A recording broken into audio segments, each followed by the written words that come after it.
Selamat pagi semuanya. Apa kabar hari ini? Saya harap Anda semua masih bersemangat untuk mengikuti perkuliahan minggu kedua. Nah, pada pertemuan kedua ini, kita akan membahas terkait kedudukan dan fungsi bahasa Indonesia. Namun sebelum itu, mari kita berdoa sesuai dengan agama dan kepercayaan kita masing-masing. Berdoa disilakan.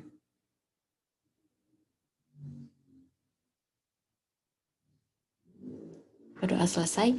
Baik, jadi pada pertemuan hari ini, kita akan bahas terlebih dahulu sebetulnya sedikit sejarah terkait bahasa Indonesia itu bagaimana. Nah, kalau kita tahu Indonesia, sebetulnya Indonesia antara saya dengan Anda, kita semua adalah orang Indonesia. Indonesia itu adalah sebuah negara yang menggunakan bahasa Indonesia, menyepakati bahwa bahasa Indonesia adalah bahasa persatuan, bahwa bahasa Indonesia adalah bahasa nasional yang digunakan untuk komunikasi sehari-hari di negara Indonesia. Nah, berikutnya adalah rumpun bahasa di dunia. Kita perlu terlebih dahulu tahu bahwa sebelumnya ada 4 rumpun di dunia. Yang pertama adalah Indo-Jerman, yang bahasa ini bukan diambil, tapi digunakan oleh bangsa Eropa. Kemudian ada rumpun bahasa Semit, digunakan oleh bangsa Arab. Kemudian ada Altai, yang digunakan oleh Jepang, dan Austronesia, yang digunakan oleh Asia. Nah, sebetulnya Austronesia ini dapat dibelah lagi menjadi dua. Yang pertama adalah Austroasia, yang bahasanya digunakan oleh India belakang, kemudian ada Austronesia, yang dibelah lagi menjadi Timur, Austronesia Timur, dan Austronesia Barat. Untuk Austronesia Timur, itu ada bahasa Polinesia, Melanesia, dan Mikronesia. Sedangkan untuk Austronesia Barat itu ada Formosa, Tagalog, dan Melayu. Nah, kira-kira Indonesia itu mengambil latar belakang dari bahasa yang mana? Austronesia Timur atau Austronesia Barat? Ya, jadi mengambil Austronesia Barat. Lebih tepatnya adalah bahasa Melayu. Nah, kira-kira kenapa sih bahasa Melayu yang digunakan atau latar belakang dari bahasa Indonesia? Kita perlu terlebih dahulu tahu bahwa untuk sejarahnya, dulunya bahasa Melayu adalah bahasa lingua franca atau bahasa pengantar atau bahasa pergaulan dari penutur yang berbeda-beda. Nah, dulunya bahasa Indonesia ini dikenal sebagai bahasa Nusantara. Jadi, bahasa Melayu yang digunakan sebagai lingua franca ini diambil oleh banyak masyarakat. Kenapa? Karena pada zaman dahulu itu sudah banyak digunakan di keluarga kerajaan di Sumatera, Malaya, dan Jawa. Jadi tidak heran apabila sampai sekarang pun ada beberapa masyarakat yang daerah Kalimantan atau mungkin daerah Sumatera itu bisa menggunakan bahasa Melayu. Nah, awalnya bahasa Melayu ini bahasa yang disepakati dan digunakan secara bersama-sama karena banyak orang-orang kerajaan yang memang menggunakan bahasa Melayu hingga akhirnya muncul pencanangan bahasa Indonesia pada Sumpah Pemuda 28 Oktober 1928. Jadi kalau diingat bahwa bahasa Indonesia adalah bahasa persatuan, itu yang dinyatakan di Sumpah Pemuda. Nah, dari pencanangan ini oleh Sumpah Pemuda, bahasa Indonesia baru diresmikan pada tanggal 18 Agustus 1942. Jadi lumayan cukup lama untuk mulai pencanangan hingga akhirnya keluar keputusan bahwa bahasa Indonesia adalah bahasa nasional. Yang tertuang di dalam Undang-Undang Dasar Republik Indonesia 1945 pasal 36. Kedudukan bahasa Indonesia sendiri itu apa sebetulnya? Jadi dapat dibilang jadi dua. Kedudukan yang pertama adalah sebagai bahasa persatuan. Dan yang kedua sebagai bahasa negara atau bahasa resmi. Nah, masing-masing kedudukan ini itu punya fungsi masing-masing. Kita akan bahas lebih jauh terlebih dahulu, namun sebelumnya kita perlu paham terlebih dahulu bahwa ketika bahasa Indonesia berkedudukan sebagai bahasa persatuan, maka bahasa Indonesia ini digunakan untuk menyatukan dari berbagai suku, berbagai ragam etnis, seperti itu. Sedangkan kedudukan bahasa Indonesia yang kedua sebagai bahasa negara, ya otomatis itu tadi bahasa Indonesia digunakan sebagai bahasa nasional. bahasa yang disepakati, bahasa yang dikenal oleh bangsa asing, perwakilan dari bangsa Indonesia adalah bahasa Indonesia. Ini adalah fungsi bahasa Indonesia yang pertama. Jadi ini adalah fungsi bahasa Indonesia ketika bahasa Indonesia berkedudukan sebagai bahasa persatuan. Saya ulangi ya. Ini adalah fungsi bahasa Indonesia ketika bahasa Indonesia berkedudukan sebagai bahasa persatuan. Yang memiliki 4 fungsi. Yang pertama adalah lambang kebanggaan nasional. Artinya apa? Ya, setiap orang, setiap masyarakat itu seharusnya bangga bahwa punya bahasa Indonesia, memiliki bahasa Indonesia, bahkan menggunakan komunikasi bahasa Indonesia. Yang kedua adalah lambang identitas nasional. Artinya apa? Ketika Anda pergi ke negara lain, kemudian Anda berbicara menggunakan bahasa Indonesia, dan ternyata ada seseorang yang mendengar, walaupun itu orang asing, tetapi dia pernah belajar di Indonesia mungkin, atau pernah pergi ke Indonesia, pasti beliau akan bertanya, oh orang Indonesia ya? Nah itulah bukti bahwa ketika kita berada di luar, bahasa Indonesia itu menjadi identitas kita, identitas nasional. Seperti itu. Kemudian yang ketiga adalah alat berhubungan di tingkat nasional. Maksudnya apa? Komunikasi antara pemerintah di Sumatera, kemudian komunikasi dengan pemerintah yang ada di Bali, pasti komunikasinya menggunakan bahasa Indonesia. Kemudian untuk yang keempat, alat komunikasi antar budaya dan antar daerah. Maksudnya apa? Jadi, bahasa Indonesia itu digunakan sebagai alat komunikasi antar budaya. Kalau kita bisa bayangkan bagaimana ketika orang berbahasa Batak, kemudian bertemu dengan orang yang menggunakan bahasa Bali, kalau tidak ada bahasa Indonesia, otomatis tidak akan sampai apa yang dikomunikasikan. Sama seperti ketika mungkin ada di antara Anda semua yang mungkin berasal dari Kalimantan, dari suku Dayak misalnya. Komunikasi sehari-harinya menggunakan bahasa suku Dayak. Kemudian bertemu dengan orang Jawa yang dialek Malangan.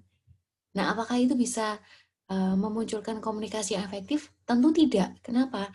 Karena itu tadi tidak paham. Tetapi ketika semuanya menggunakan bahasa Indonesia, komunikasi antar budaya dan antar daerah itu sampai. Selain itu, misalnya ada lagu-lagu yang dinyanyikan khusus untuk pemakaman.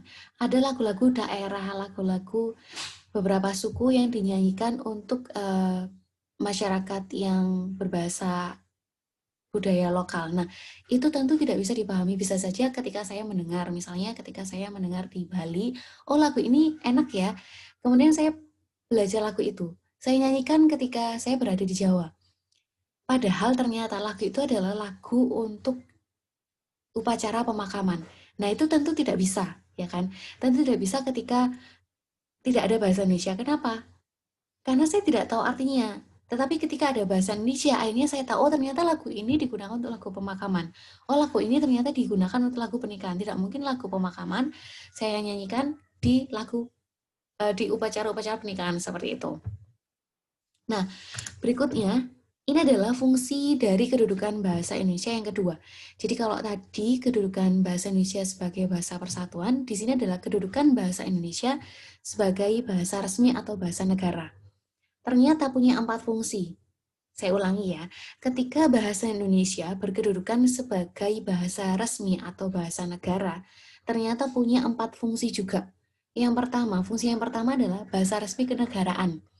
Jadi jangan heran apabila apabila urusan-urusan kenegaraan ketika pidato kenegaraan, Presiden Jokowi menggunakan bahasa Indonesia, bukan bahasa Betawi, atau mungkin bukan bahasa Jawa Tengah yang menjadi bahasa pertama beliau.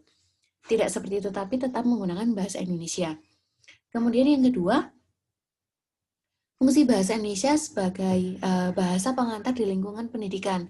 Itulah kenapa di lingkungan pendidikan sebetulnya sangat disarankan ketika Anda berkomunikasi dengan pihak akademik, atau ketika Anda berkomunikasi dengan dosen, ketika Anda berkomunikasi dengan orang administrasi dari misalnya bagian mata kuliah umum, seharusnya bahasa yang digunakan adalah bahasa Indonesia, karena memang bahasa ini adalah bahasa yang digunakan atau bahasa yang wajib di lingkungan pendidikan.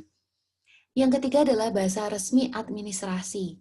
Oleh sebab itu, formulir-formulir di dokumen-dokumen kenegaraan atau mungkin formulir untuk mengurus KTP, untuk mengurus SIM, untuk mengurus STNK, bahkan untuk formulir di bandara itu juga untuk menulis biodata itu juga tersedia bahasa Indonesia.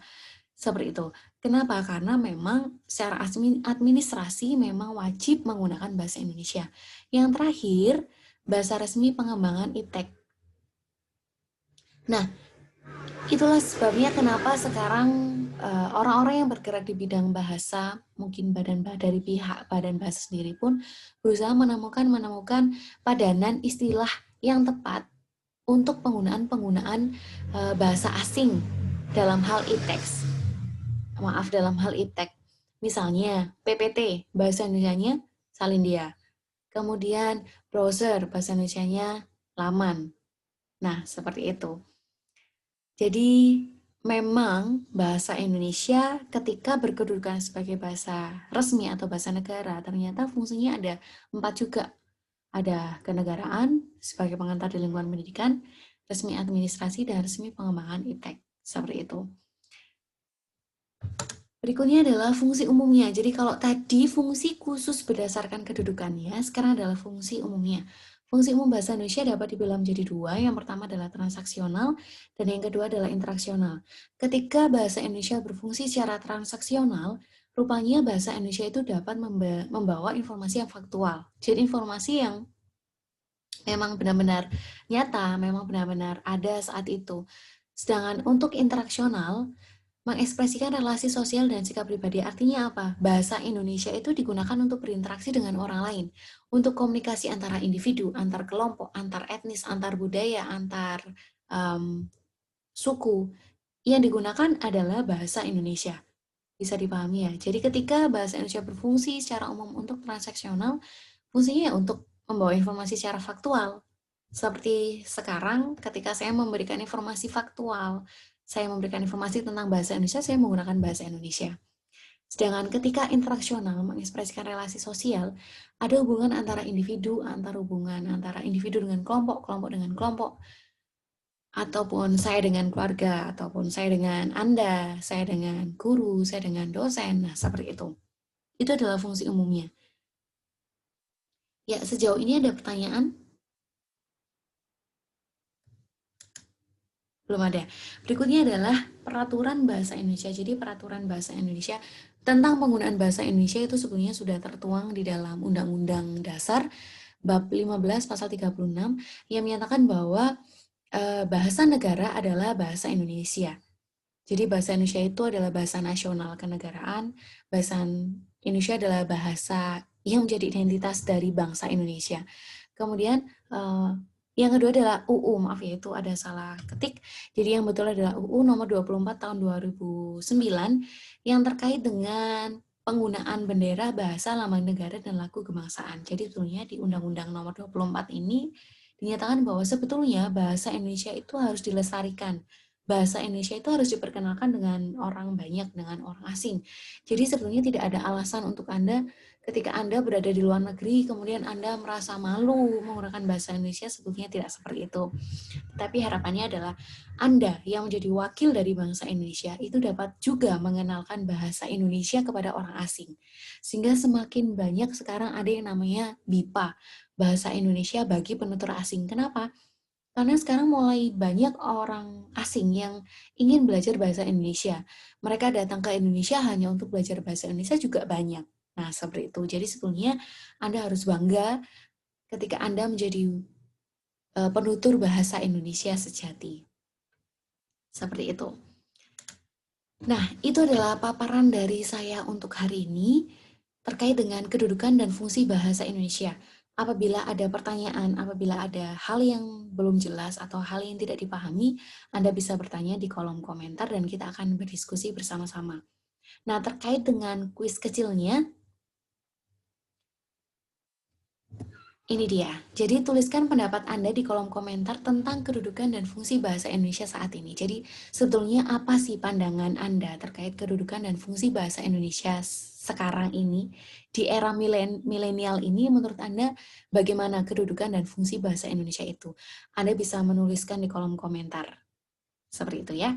Baik, terima kasih untuk hari ini. Sebelum kita mulai akhiri perkuliahan hari ini, mari kita berdoa sesuai dengan agama dan kepercayaan kita masing-masing. Berdoa disilakan. Berdoa selesai. Baik, terima kasih untuk hari ini. Semoga paparan saya dapat Anda terima dengan jelas. Semoga Anda bisa menangkap dengan jelas juga materinya. Apabila ada salah kata, saya mohon maaf. Semoga hari ini adalah hari yang membahagiakan Anda dan semoga bermanfaat. Terima kasih.